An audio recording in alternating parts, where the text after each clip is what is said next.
Hi hello friends, ನಮಸ್ಕಾರ. Welcome to my channel. ಇವತ್ತು ನಾನು ನಿಮಗೆ ಮಾಡಿ ತೋರಿಸ್ತಾ ಇರೋದು ಉಳಿದಿರೋ ಚಪಾತಿಯಿಂದ ಒಗ್ಗರಣೆ ಮಾಡ್ತಾ ಇದ್ದೀನಿ ನೋಡ್ರಿ. ತುಂಬ ರುಚಿಯಾಗಿರುತ್ತೆ ನೋಡ್ರಿ. ಇದು ಯೂಸ್ಫುಲ್ ರೆಸಿಪಿ ಇದು. ಇವಾಗ ನೋಡಿ 6 ಚಪಾತಿ ಉಳಿದವು. ನಾನು ಇವನ್ನ ಚಪಾತಿನ ಈಗ ಹೆಚ್ಕೋತಾ ಇದ್ದೀನಿ ನೋಡ್ರಿ. 6 ಚಪಾತಿ ಉಳಿದಿದ್ದು ರೀ. ಅದನ್ನು ಒಗ್ಗರಣೆ ಹಾಕ್ಕೋತಾ ಇದ್ದೀನಿ. ಅದು ಹೆಂಗೆ ಮಾಡೋದು ಅಂತ ತೋರಿಸ್ತೀನಿ ನೋಡ್ರಿ. ಈಗ ಈ ಚಪಾತಿನ ಈ ಥರ ಕೈಯಿಂದ ಕಟ್ ಮಾಡ್ಕೊಳ್ಳೋಣ. ಮಾಡಿಕೊಂಡು ಇವಾಗ ಅದನ್ನು ಇಳಿಗೆಯಲ್ಲಿ ಹೆಚ್ಕೊಳ್ಳೋಣ್ರಿ. ಉದ್ದುದ್ಕ ಹೆಚ್ಕೊಳ್ರಿ. ಚಪಾತಿನ ಉದ್ದುದ್ಕ ಹೆಚ್ಕೊಂಡ್ರೆ ತುಂಬ ಚೆನ್ನಾಗಿರುತ್ತಿದ್ದು ನೋಡಿ. ಈ ಥರ ಉದ್ದುದ್ಕ ಹೆಚ್ಕೋಬೇಕು. ಎಲ್ಲ ಚಪಾತಿನೂ ಇದೇ ಥರ ಉದ್ದುದ್ಕ ಹೆಚ್ಕೊಳ್ರಿ. ಇವಾಗ ನೋಡಿ ಇವು ಹೆಚ್ಚಿದ್ವೆಲ್ಲ ರೆಡಿ ಆಯಿತು. ಇವಾಗ ಇದಕ್ಕೆ ಒಗ್ಗರಣೆಗೆ ಹಸಿಮೆಣಸಿನ್ಕಾಯಿ, ಈರುಳ್ಳಿ, ಕರಿಬೇವು, ಬೆಳ್ಳುಳ್ಳಿ, ಟೊಮೆಟೊ ಮತ್ತು ಶೇಂಗಾ ಬೀಜ ತೊಗೊಂಡಿನಿ ರೀ. ಇವಾಗ ಗ್ಯಾಸ್ ಆನ್ ಮಾಡಿಬಿಟ್ಟು ಒಂದು ಕಡಾಯಿ ಇಟ್ಕೊಳ್ಳೋಣ. ಕಡಾಯಿ ಇಟ್ಕೊಂಡು 4 ಚಮಚ ಎಣ್ಣೆ ಹಾಕ್ಕೋತಾ ಇದ್ದೀನಿ ನೋಡ್ರಿ. ಇವಾಗ ಎಣ್ಣೆ ಸ್ವಲ್ಪ ಬಿಸಿ ಆದಮೇಲೆ ಸಾಸಿವೆ ಜೀರಿಗೆ ಹಾಕ್ಕೊಳ್ಳೋಣ ರೀ. ಉರಿನ ಮೀಡಿಯಮ್ ಫ್ಲೇಮ್ ಇಟ್ಕೊಳ್ರಿ. ಸಾಸಿವೆ ಜೀರಿಗೆ ಚಟಪಟ ಸಿಡಿದ ಮೇಲೆ ಹಸಿಮೆಣ್ಸಿನ್ಕಾಯಿ ಹಾಕ್ಕೋತಾ ಇದ್ದೀನಿ ರೀ. ನಾನು ಒಂದು 4 ಹಸಿಮೆಣ್ಸಿನ್ಕಾಯಿ ಹೆಚ್ಕೊಂಡಿದ್ದೀನಿ ರೀ ಉದ್ದುದ್ಕಾಗಿ. ಮತ್ತು ಒಂದು ಸ್ವಲ್ಪ ಕರಿಬೇವಿನ ಸೊಪ್ಪು ಮತ್ತು ನಾನು ಒಂದು ಗಡ್ಡೆ ಬೆಳ್ಳುಳ್ಳಿ ಸೋಸಿ ಇಟ್ಕೊಂಡಿದ್ದೀನಿ ರೀ, ಹಾಕ್ಕೋತಾ ಇದ್ದೀನಿ. ಮತ್ತು ಒಂದು ಅರ್ಧ ಬಟ್ಲು ಶೇಂಗಾ ಬೀಜ ತೊಗೊಂಡಿದ್ದೀನಿ ರೀ, ಸಣ್ಣ ಬಟ್ಲದ್ಲೆ. ಆ ಶೇಂಗಾ ಬೀಜ ಹಾಕ್ಕೋತಾ ಇದ್ದೀನಿ. ಹಾಕ್ಕೊಂಡು ಚೆನ್ನಾಗಿ ಕಾಡಿಸ್ಕೋಬೇಕು.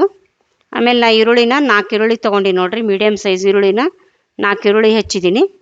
ಈರುಳ್ಳಿನ ನೀವು ಸಣ್ಣಗೆ ಹೆಚ್ಚಬೇಡ್ರಿ, ಈ ಥರ ಉದ್ದುದ್ಕ ಹೆಚ್ಕೊಳ್ರಿ. ಇದು ಒಗ್ಗರಣೆಗೆ ಟೇಸ್ಟು ತುಂಬ ಚೆನ್ನಾಗಿರುತ್ತೆ. ಉದ್ದುದ್ಕ ಹೆಚ್ಕೋಬೇಕು. ಇವಾಗ ಹೆಚ್ಕೊಂಡು ಒಗ್ಗರಣೆಗೆ ಹಾಕ್ಕೊಂಡ್ಮೇಲೆ ಚೆನ್ನಾಗಿ ಕಾಡಿಸ್ಕೊಳ್ಳಿ. ಈರುಳ್ಳಿ ಎಲ್ಲ ಕಲರ್ ಚೇಂಜ್ ಆಗಲಿ ನೋಡಿ. ಈ ಥರ ಈರುಳ್ಳಿಗೆ ಮೆತ್ತಗೆ ಬೆಂದ ಮೇಲೆ ಇವಾಗ ಈ ಥರ ಚೆನ್ನಾಗಿ ಕಾಡಿಸ್ಕೊಂಡು ಈರುಳ್ಳಿ ಬೆಂದಮೇಲೆ ಟೊಮೆಟೊ ಹಾಕ್ಕೋಬೇಕು. ನಾನು 2 ಟೊಮೆಟೊನ ತೊಳೆದ್ಬಿಟ್ಟು ಸಣ್ಣಗೆ ಹೆಚ್ಚಿಟ್ಕೊಂಡಿದ್ದೀನಿ ರೀ. ಟೊಮೆಟೊ ಹಾಕ್ಕೋತಾ ಇದ್ದೀನಿ ನೋಡಿ. ಈಗ ಈರುಳ್ಳಿ ಬೆಂದಮೇಲೆ ಟೊಮೆಟೊ ಹಾಕ್ಕೋತಾ ಇದ್ದೀನಿ. ಇವಾಗ ಟೊಮೆಟೊ ಹಾಕ್ಕೊಂಡು ಚೆನ್ನಾಗಿ ಕಾಡಿಸ್ಕೊಳ್ಳಿ. ಟೊಮೆಟೊ ಕೂಡ ಒಂದು ಸ್ವಲ್ಪ ಮೆತ್ತಗಾಗಿ ಬೇಯಲ್ರಿ. ಇದಕ್ಕೆ ಇದು ಒಗ್ಗರಣೆ ಜೊತೆ ಟೊಮೆಟೊ ಮೆತ್ತಗಾಗಿ ಬೇಯಲಿ. ಇವಾಗ ನೋಡಿ ಬೆಂದ್ವಲ್ಲ. ಇವಾಗ ರುಚಿಗೆ ತಕ್ಕಷ್ಟು ಉಪ್ಪು ಹಾಕ್ಕೋತಾ ಇದ್ದೀನಿ. 1 ಚಮಚ ಅಚ್ಚ ಖಾರದ ಪುಡಿ ನೋಡಿ, ಇನ್ನೊಂದು ಚಮಚ ಹಾಕ್ಕೋತಾ ಇದ್ದೀನಿ. 2 ಚಮಚ ಅಚ್ಚ ಖಾರದ ಪುಡಿ ಹಾಕ್ಕೊಂಡಿದ್ದೀನಿ. 1 ಚಮಚ ಅರಶಿನ ಪುಡಿ, 1 ಚಮಚ ಗರಂ ಮಸಾಲ ಹಾಕ್ಕೊಂಡು ಚೆನ್ನಾಗಿ ಕಾಡಿಸ್ಕೊಳ್ಳಿ. ಇದಕ್ಕೆ ಹಸಿಮೆಣ್ಸಿನ್ಕಾಯಿ ನೀವು ಹಾಕ್ಬೇಕಂತೇನಿಲ್ಲ ರೀ. ಬೇಕಂದ್ರೆ ಹಾಕ್ಕೋಬೋದು, ಇಲ್ಲಾಂದ್ರೆ ಸ್ಕಿಪ್ ಮಾಡ್ಕೋಬೋದು. ನಾನು ಒಗ್ಗರಣೆ ಜೊತೆ ಮಧ್ಯ ಬಾಯಲ್ಲಿ ಬಂದ್ರೆ ತುಂಬ ಚೆನ್ನಾಗಿರುತ್ತೆ ಅಂಥೇಳಿ ಹಾಕ್ಕೊಂಡಿದ್ದೀನಿ ರೀ. ಇವಾಗ ನೋಡಿ ಹೆಚ್ಚಿಟ್ಕೊಂಡಿದ್ರೆ ಚಪಾತಿ ಅದನ್ನು ಹಾಕ್ಕೊಳ್ಳೋಣ್ರಿ. ಹಾಕ್ಕೊಂಡು ಚೆನ್ನಾಗಿ ಕಾಡಿಸ್ಕೊಳ್ಳಿ.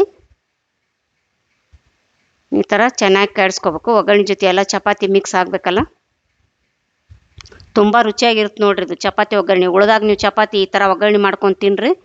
ಈ ಮಾಡ್ಕೊಂಡು ತಿಂದು ರುಚಿ ನಿಮ್ಮ ಹೇಳ್ತಿರಲ್ಲ ಕಮೆಂಟ್ ಬಾಕ್ಸ್ನಲ್ಲಿ ಇದು ಹೇಗಿದೆ ಅಂತ ತಿಳಿಸಿ.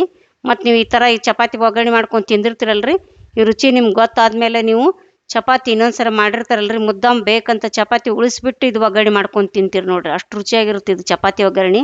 ಅದಕ್ಕೋಸ್ಕರ ಮರೆಯದೇನೆ ಮಾಡ್ಕೊಂಡು ತಿಂದು ರುಚಿ ಹೇಗಿದೆ ಅಂತ ಕಮೆಂಟ್ ಬಾಕ್ಸ್ನಲ್ಲಿ ತಿಳಿಸಿ. ಇವಾಗ ಇದಕ್ಕೆ ಮತ್ತು ನಿಂಬೆಹಣ್ಣಿನ ರಸ ಹಾಕ್ಕೊಂಡ್ರೆ ಇನ್ನೂ ಸಖತ್ತಾಗಿರ್ತೀರಿ ಇದು ಟೇಸ್ಟು. ಅದಕ್ಕೋಸ್ಕರ ನಾನು ಅರ್ಧ ನಿಂಬೆಹಣ್ಣಿನ ಹೋಳು ಇದಕ್ಕೆ ಹಿಂಡ್ಕೋತಾ ಇದ್ದೀನಿ ನೋಡಿರಿ. ನೀವು ಇದಕ್ಕೆ ನಿಂಬೆಹಣ್ಣು ಒಗ್ಗರಣೆಗೆ ಹಾಕ್ಕೊಡ್ರಿ, ಭಾಳ ರುಚಿಯಾಗಿರುತ್ತೆ ನೋಡಿರಿ ಇದು. ಮರೆಯದೇನೆ ಈ ಥರ ಮಾಡ್ಕೊಂಡು ತಿಂದು ಹೇಳ್ರಿ.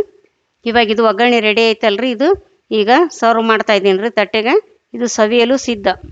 ಈ ವಿಡಿಯೋ ನಿಮಗೆ ಇಷ್ಟವಾದಲ್ಲಿ ದಯವಿಟ್ಟು ಲೈಕ್ ಮಾಡಿ, ಶೇರ್ ಮಾಡಿ, ಸಬ್ಸ್ಕ್ರೈಬ್ ಮಾಡಿ ಮತ್ತು ಬೆಲ್ ಬಟನ್ ಒತ್ತಿರಿ. ನೀವು ಬೆಲ್ ಬಟನ್ ಒತ್ತೋದ್ರಿಂದ ನಾನು ಹಾಕೋ ಮುಂದಿನ ವಿಡಿಯೋ ನಿಮ್ಗೆ ಮೊದಲು ಬರ್ತಾವ್ರಿ.